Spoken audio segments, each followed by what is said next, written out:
Apoiadores de Jair Bolsonaro fazem atos no 7 de setembro para pedir anistia. Tarcísio de Freitas ataca Alexandre de Moraes na Avenida Paulista. Em Brasília, desfile com a presença de Lula reforça discurso de soberania nos 203 anos da independência. Em reunião do BRICS, Lula reclama da Organização Mundial do Comércio e fala em chantagem tarifária.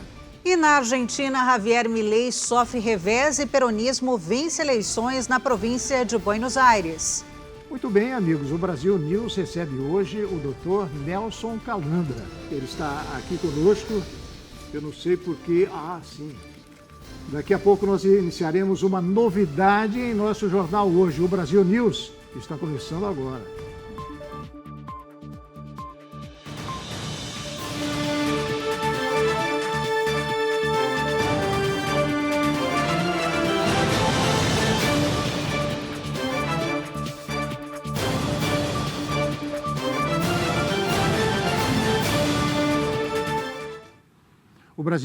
O Brasil News é transmitido ao vivo e essas coisas, no entanto, sempre acontecem, não é? O Brasil News, na realidade, recebe hoje o Dr. Nelson Calandra, advogado, empresário e desembargador aposentado do Tribunal de Justiça de São Paulo, e o advogado procurador do Estado de São Paulo aposentado, Dr. Francisco Ribeiro Paiva, que irão comentar os principais destaques do nosso noticiário. Sejam bem-vindos. Eu quero dizer também que esta edição do nosso jornal se engrandece com a presença dos senhores e nos sentimos bastante orgulhosos de tê-los aqui. Prazer é nosso. Muito bem. O 7 de setembro foi marcado por manifestações da direita e da esquerda em diferentes capitais do país. Atos de apoiadores do ex-presidente Bolsonaro focaram nas críticas ao STF e pedidos por anistia. Já na esquerda, o mote foi a defesa da soberania nacional. Em Brasília, cerca de 45 mil pessoas acompanharam o desfile cívico-militar com a presença do presidente Luiz Inácio Lula da Silva e outras autoridades, como o presidente da Câmara, Hugo Mota. O tema central do evento foi Brasil Soberano. O presidente do Senado, Davi Alcolumbre, não compareceu. Segundo interlocutores, ele pretende se resguardar para votar um projeto que reduz as penas dos atos golpistas como alternativa à anistia. Movimentos de direita reuniram mais de 80 mil apoiadores no Rio de Janeiro e em São Paulo, na Avenida Paulista, com o ato sendo organizado pelo pastor Silas Malafaia, e contou com a presença de Tarcísio de Freitas e teve um bandeirão dos Estados Unidos estendido por manifestantes. O principal cotado para ser o rival de Lula nas eleições de 2026, o governador de São Paulo, Tarcísio de Freitas, fez seu mais duro ataque a Moraes e ao Supremo Tribunal Federal. O governador chamou o ministro Alexandre de Moraes de ditador e defendeu uma anistia ampla e restrita, além do direito do ex-presidente Jair Bolsonaro, atualmente inelegível e em prisão domiciliar, disputar novamente as eleições. Vamos defender a liberdade, vamos defender o Estado de Direito, vamos defender a nossa democracia representativa. E é fundamental que, para isso, as pessoas possam ser avaliadas nas urnas. Para isso, é fundamental que nós tenhamos Jair Messias Bolsonaro na eleição do ano que vem. Nós não vamos mais aceitar que nenhum ditador diga o que a gente tem que fazer. Não há mal que dure para sempre. E o bem sempre vence o mal. Ninguém aguenta mais a tirania de um ministro como Moraes. Ninguém aguenta mais o que está acontecendo nesse país. Silas Malafaia também falou e revelou ter contato direto com ministros do STF. Vaza que os vídeos que eu publico, eu mando para 4 ministros do STF, no telefone direto deles. Vaza! Vaza que os ministros estão recebendo os meus vídeos, estão em conluio comigo, prevaricaram, Claro que não! A ex-primeira-dama Michele Bolsonaro esteve presente, acompanhada de outros nomes importantes da direita, como o líder do PL, Sóstenes Cavalcante, autor de um dos projetos de anistia que tramitam na Câmara. Simultaneamente, o grito dos excluídos reuniu movimentos sociais em dezenas de cidades, denunciando desigualdades e propondo políticas públicas voltadas à inclusão social. Este ano, a 31ª edição do evento foi encarada como uma resposta às manifestações bolsonaristas. Em São Paulo, o ato ocorreu na Praça da República e reuniu cerca de 8.800 pessoas, no auge, de acordo com dados do monitoramento da Universidade de São Paulo. Alguns participantes usaram camisetas amarelas da seleção brasileira. O ato também contou com a presença dos ministros Alexandre Padilha, da Saúde, e Luiz Marinho, do Trabalho. O presidente nacional do PT, Edinho Silva, e os deputados federais Guilherme Boulos e Érica Hilton, ambos do PSOL, também estavam presentes. Para o comentarista Ney Gonçalves Dias, ficou clara a disputa entre Eduardo Bolsonaro e Tarcísio de Freitas sobre quem será o líder da direita nas eleições de 2026. A única diferença da manifestação de ontem para as anteriores é que a bandeira brasileira foi substituída por uma enorme bandeira norte-americana. Foi duro. Tarcísio foi duro. Alexandre de Moraes é um ditador e o Supremo exerce uma ditadura. Isso estabelece uma espécie de rompimento com o Supremo Tribunal Federal. Os ministros já se manifestaram. A fala do ministro, a fala do governador contra o Supremo e Alexandre de Moraes foi considerada tão agressiva que Gilmar Mendes, o decano do Supremo, que está lá há 20 anos, ontem mesmo, poucas horas depois da manifestação do governador de São Paulo, ele fez um pronunciamento dizendo o seguinte: crime contra o Estado não tem anistia, tá? É cláusula pétrea da Constituição. Ponto. O Tarcísio presta atenção, o Tarcísio está fazendo isso porque está sendo atacado pelo Eduardo Bolsonaro. O Eduardo Bolsonaro ataca o Alexandre, os outros 3 governadores que pretendem se candidatar eventualmente, e também Michele Bolsonaro. Por quê? Porque ele, Eduardo Bolsonaro, é que quer ser o candidato se o pai não puder concorrer. Para Eduardo Bolsonaro, a sucessão deve ocorrer dentro da família. Ou seja, Eduardo Bolsonaro quer ser o novo Bolsonaro do país. Pois é, vamos falar do julgamento agora. O ministro Luiz Roberto Barroso, do STF, afirmou que o julgamento que envolve o ex-presidente Jair Bolsonaro e outros 7 réus da trama golpista e sobre provas não é uma disputa política. Vamos acompanhar. Presidente do Supremo Tribunal Federal, Luiz Roberto Barroso, respondeu aos ataques feitos à corte nas manifestações do domingo. Ele ressaltou que o STF tem atuado com base na Constituição em relação ao julgamento do ex-presidente Jair Bolsonaro.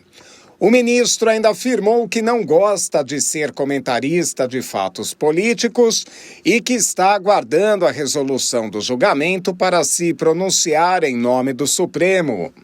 Eu acho que o Supremo está cumprindo o seu dever, porque a tradição brasileira sempre fora a tradição de golpes e contragolpes, desde o início da República.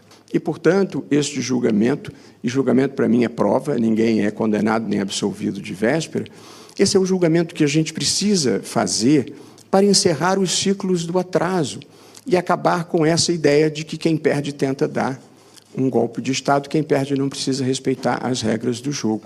O ministro também fez uma comparação com o período da ditadura militar. Segundo ele, naquele regime não havia devido processo legal, nem transparência nos processos.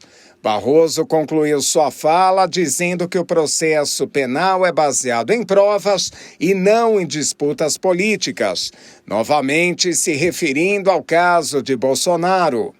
A sentença será determinada após o exame da acusação, da defesa do réu e a apresentação das provas. O presidente do STF está fora do país e só deve voltar na terça-feira, no dia da retomada dos julgamentos da trama golpista. O julgamento que envolve o ex-presidente Jair Bolsonaro e aliados por tentativa de golpe de Estado será retomado nesta terça-feira, amanhã, pela primeira turma do Supremo Tribunal Federal. O julgamento começou na semana passada, quando foram ouvidas as sustentações das defesas do ex-presidente Jair Bolsonaro e dos demais acusados, além da manifestação do Procurador-Geral da República, Paulo Gonet, favorável à condenação de todos os réus.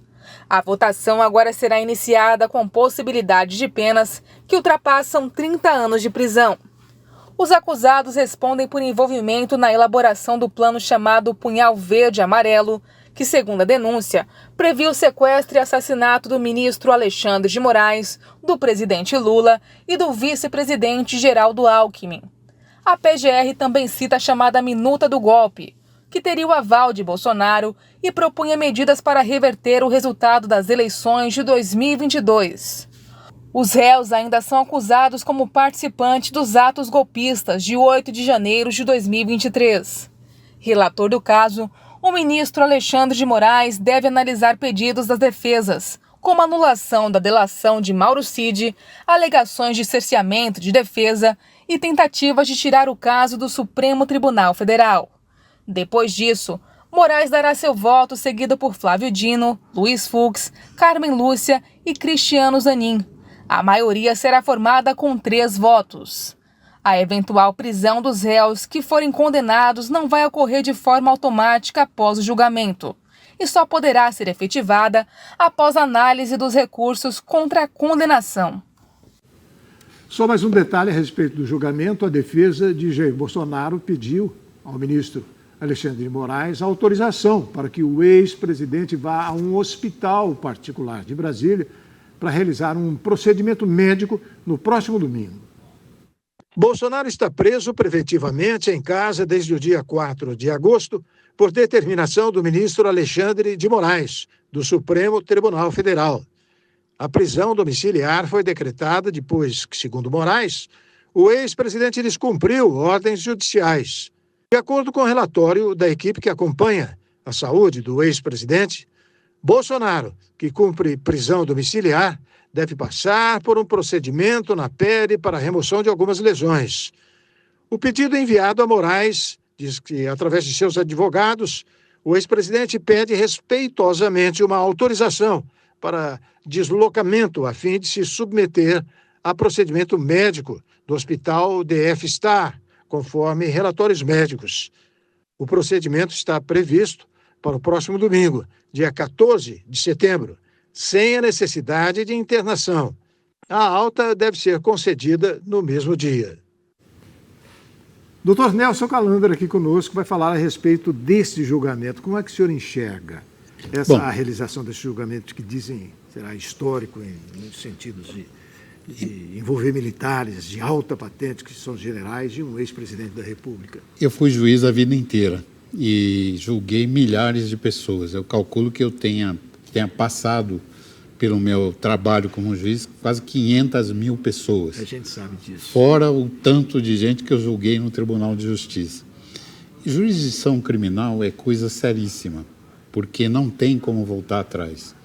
Nosso presidente em exercício, Luiz Inácio Lula da Silva, foi injustamente condenado, encarcerado, e depois o Supremo, por onde esse mesmo processo passou, entendeu que havia nulidade absoluta no processo criminal, devolveu a liberdade ao presidente Lula e, consequentemente, ele acabou se tornando nosso novo e atual presidente.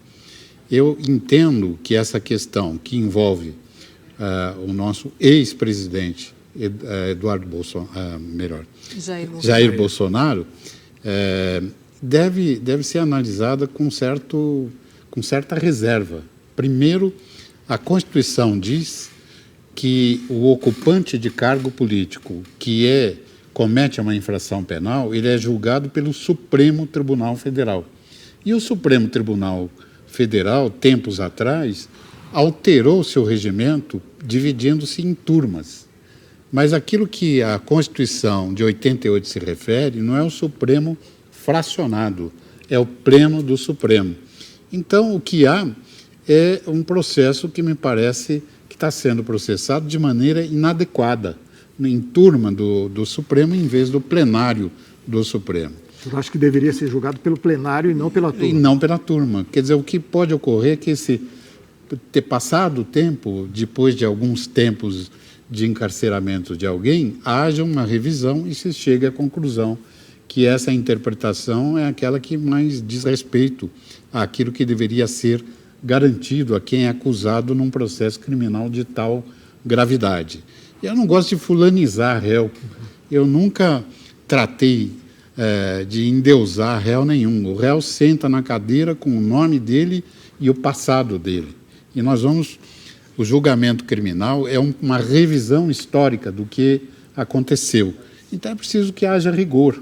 Por exemplo, eu acho completamente inadequado que há uma operação Punhal Verde e Amarelo, onde o presidente Lula da Silva e o vice-presidente Geraldo Alckmin e o próprio juiz relator, o juiz relator, ministro relator, seriam alvo de um atentado, de um crime de morte. Então, como dizer que essa... Como vítima e juiz. Relator e juiz. Eu acho que isso está completamente equivocado. E um dia alguém vai contar essa história desse julgamento e vai apontar esses defeitos. E mais, o Brasil subscreveu um tratado de direitos humanos na Costa Rica, onde diz que em processo criminal ninguém pode errar sozinho. O duplo grau de jurisdição é assegurado a todo aquele que recebe um processo criminal dessa gravidade e acaba, vamos dizer, às vezes, sem ter condição plena de defesa. Um inquérito policial com 70 terabytes de volume, é difícil um ser humano percorrer essas folhas todas, que dá para ir umas 10 vezes ao Rio de Janeiro e voltar. Então, dizer que há nulidades nesse processo, eu tenho o maior respeito pelos ministros do Supremo Tribunal Federal, o atual presidente, o futuro presidente e também o ministro Alexandre de Moraes, que é um grande professor e que conduz com mãos de ferro esse processo que eu vou chamar de um processo notável, de atentado contra o regime democrático, mas é preciso que a pessoa tenha condições mínimas de defesa. Em Brasília, nós dizíamos... todo mundo é inocente, até o primeiro grampo, porque a primeira intervenção no sigilo de comunicação. E hoje a Polícia Federal pode tudo, grampo árvore, onde grampeia e mais 1000, e onde se forma um volume de dados onde a intimidade da pessoa não é preservada. Então a Polícia Federal pede, muitas vezes nem o Ministério Público pediu tal coisa e a vida da pessoa é devassada. E o resultado, qualquer um pode ser condenado num processo desse. Doutor Francisco, o julgamento será retomado amanhã. Você acredita que o placar vai ser de quanto? Todos vão ser condenados? Jair Bolsonaro, os outros réus? Existe uma previsão de uma condenação por um placar de 4-1.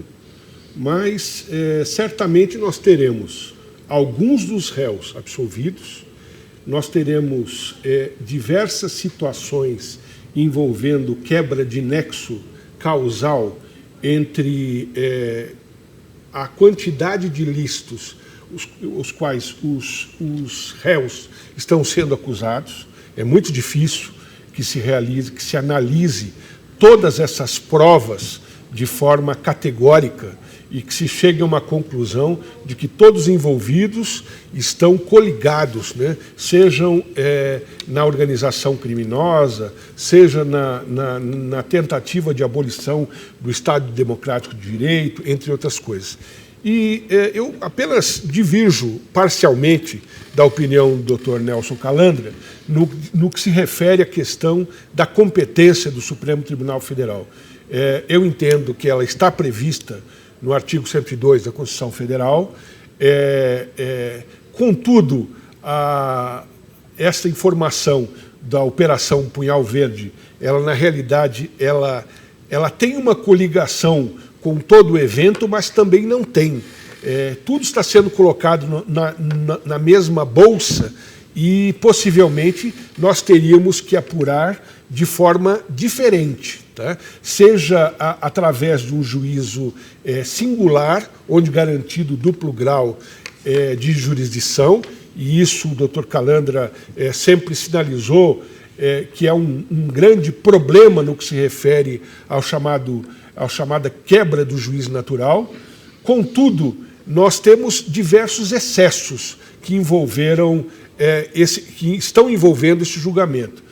Primeiro, pela politização dessa questão, sendo que nós teremos eleições o ano que vem, e nós teríamos, em tese, que sinalizar para um julgamento absolutamente justo. E esse julgamento absolutamente justo, ele se daria com a suspensão desse julgamento até pós-eleição, para que não tivéssemos pressão da opinião pública como nós temos. Então, mas, de qualquer maneira, isso não ocorrerá. Então, nós teremos uma série de questionamentos que ainda irão envolver o papel do próprio Supremo Tribunal Federal, mas existem críticas severas com a grande publicidade que se está dando relacionada ao caso. Quantos anos o senhor acredita que o ex-presidente vai ser condenado? Não temos essa informação, mesmo porque tudo dependerá do enquadramento dos respectivos nexos causais. Então, por exemplo, eu entendo que aquela chamada minuta de intervenção encontrada no gabinete do presidente, ela possa ser um ato que o comprometeria, né? Contudo, vários outros atos relacionados e informados na delação premiada do tenente-coronel, ajudante de ordens, esses eu não creio que se conseguirá um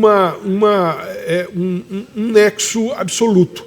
Então, nós teremos, não dá para chutar alguma coisa, mas que certamente alguma condenação nós teremos, isso eu creio que ocorrerá. Ele pode ser inocentado também. Difícil. Eu acho bem improvável que isso aconteça, até pela medida cautelar que eu até critico, né?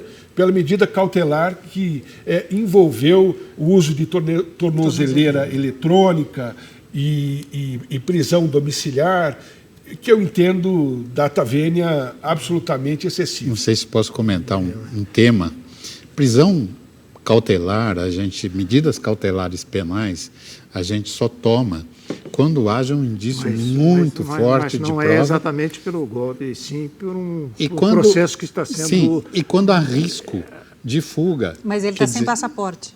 Sim, sem passaporte, e se quisesse fugir, já teria fugido há muito tempo. A gente já volta a conversar com os senhores. Mais um tema aqui. Em reunião com líderes do BRICS, o presidente Lula criticou as medidas comerciais unilaterais lideradas pelos Estados Unidos.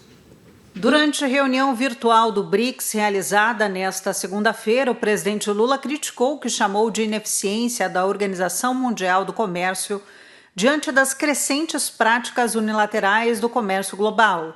Em seu discurso, Lula condenou o uso frequente de sanções econômicas e tarifas impostas por países ricos e disse que a chantagem tarifária está virando uma prática comum nas relações comerciais internacionais. Ele reforçou ainda a união do BRICS frente ao tarifaço norte-americano.